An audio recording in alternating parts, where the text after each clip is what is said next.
Hi everyone, how's it going? So, there's been new Vampyr gameplay provided by Games Radar, and it's shown a lot more aspects of the game, which I'd like to cover in this video. Considering that Vampyr is the most intriguing game so far that I've seen at E3.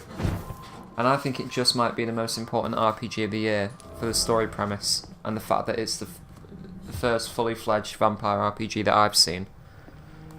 You know, I mean, we've all played as vampires in Skyrim, but it's always been a side thing. It's never been a main story idea, which is quite interesting.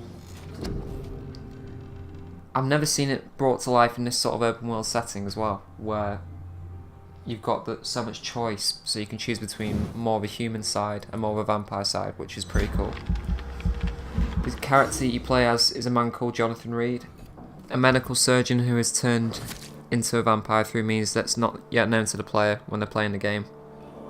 All we know is that he's woken up in a grave, realised he's been turned, and the plot of the story is him trying to return to a life of helping others to survive, but he soon understands that he must end these lives in order to survive himself, which is great. It's a great story premise.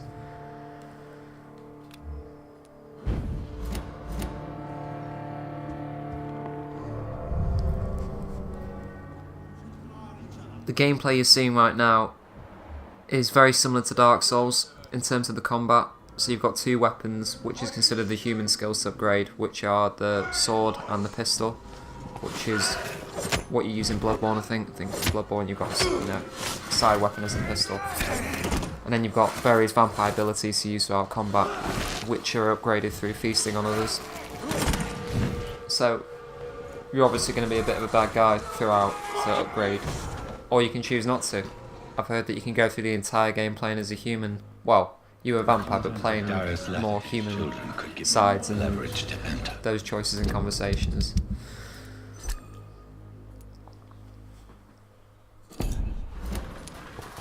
Darius is a bit less of a mystery now. You can see through the gameplay now that Jonathan's following down a lead of a person he's investigating. When he comes to speak to the person, there's a conversation wheel that pulls up. Just 1 minute. And in fact, the Y in the game, it represents the moral choices that the player can make. I think the Y means, why choose that? I don't really know, if I'm honest. Sir, wait. Stop this nonsense. I know Nurse Crane is here. Shall we speak now? The game's got the typical skill tree that you see in most RPGs nowadays.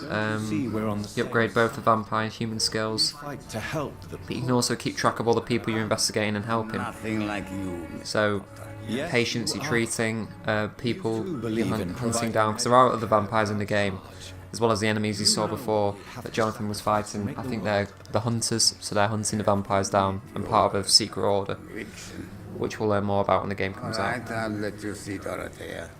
Don't make me regret this, though.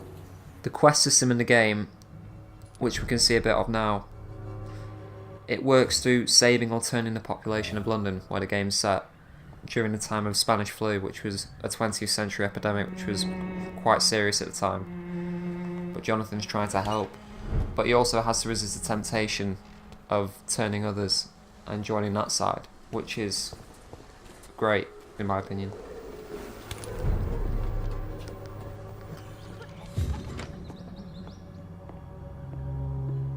I mean, you can see it's quite a large open world. The actual developers of the game are the ones behind Life is Strange, if you've played that, which was a great story-based game.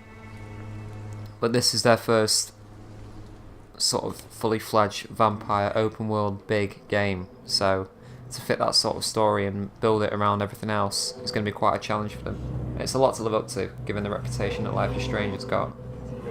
But we'll just have to wait and see, I guess. See if these ideas are brought to life in the way we're hoping for. When the game comes out on 5th of June 2018, there's a date that was released a few weeks ago, I think.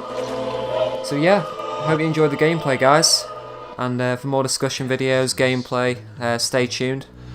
Oh, I see. I've been Sunless Shadow. Thanks for watching. Oh, the first. See you guys.